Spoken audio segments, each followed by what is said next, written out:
আমার জীবনের লড়াই শুধু আমার একার নয়, এটা সেই সব মেয়েদের জীবনের লড়াই যাদের এই সমাজ চুপ করিয়ে রাখতে চাইলেও তারা বাধা অতিক্রম করতে সক্ষম হয়েছে।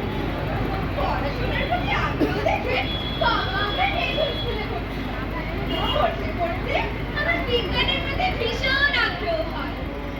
জানেন, সব শেখের মতো সমাজ সংস্কারক মেয়েদের অঙ্ক বিজ্ঞান দর্শন চর্চা মেনে নিতে পারেনি। বড় বড় কবিরা মেয়েদের পড়াশোনা নিয়ে ব্যঙ্গ করে ছড়া পেতেছে।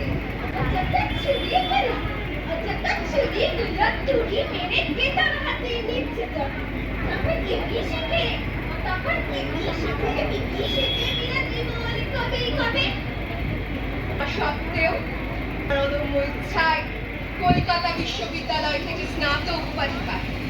আর এই মধ্যে আমার বিবাহ হয়ে যায় রাজধানীর গঙ্গোপাধ্যায়ের সঙ্গে। আমার স্বামী কিন্তু আমার মধ্যে বান্ধবী দাঁড়াবে, বরং আমার সঙ্গী হবে। জানেন, সেই সময় মেয়েরা কোনো আধুনিক চিকিৎসক কারণ পুরুষ ডাক্তারদের কাছে চিকিৎসা করা নাকি পাপ। আর ডাক্তার বলতে তো তখন সকলেই মহিলা ডাক্তার তো ছিলই না। দেখেছি চিকিৎসায় শত শত প্রযুক্তি মায়েদের মৃত্যুনীতি দেখলাম সমস্ত কাটার অতএব আমাকেই ডাক্তার হতে হবে। আমার এক অদম্য ইচ্ছা, আমার পড়াশোনা, আমার বাধা।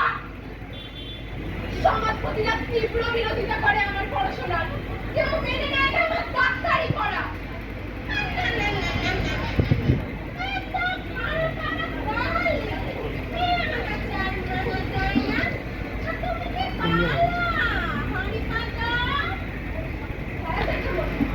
আপনি ঠিকই বলেছেন, যে মানুষ হয়ে পুরুষের হাত ধরবে না না ধরা যায় না।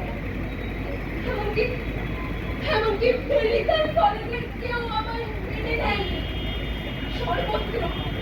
সর্বত্র আমাকে নিচু ফিসফিসানি। সবাই অদ্ভুতভাবে আমার দিকে তাকাতো, হাসাহাসি করতো।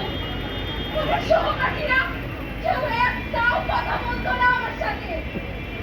আর সবচেয়ে বড় বাধা আসলো আমার অধ্যাপক ডক্টর রাজেন্দ্র চন্দ্রের কাছ থেকে। একজন ডাক্তার যে কিনা বিজ্ঞানের চর্চা করে, তার মনে ওই পুরুষতন্ত্র। জানেন তিনি কি করলেন? আমার মেডিসিন পেপারে 1 নম্বর কম দিয়ে আমায় ফেল করিয়ে দিলেন। কিন্তু যিনি এর বিরোধিতা করলেন উনি হলেন ইংরেজ ডাক্তার জেমস কোচ।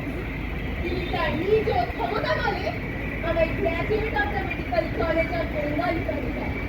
আর তারপর শুরু হয় আমার নতুন পথ চলা। কিন্তু তাতেও বিপদ।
বাড়িতে এসব চলবে না।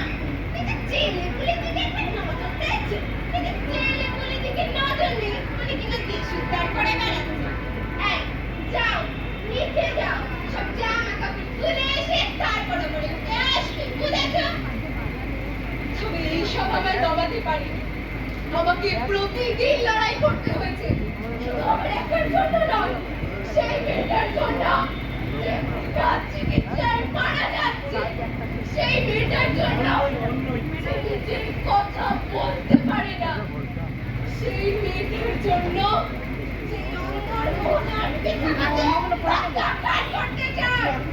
শোনো পুরুষতন্ত্রে ধনাধারী সমাজ, আমি তোমাদের লেখা ইতিহাসের পাতায় আর কে চাই না।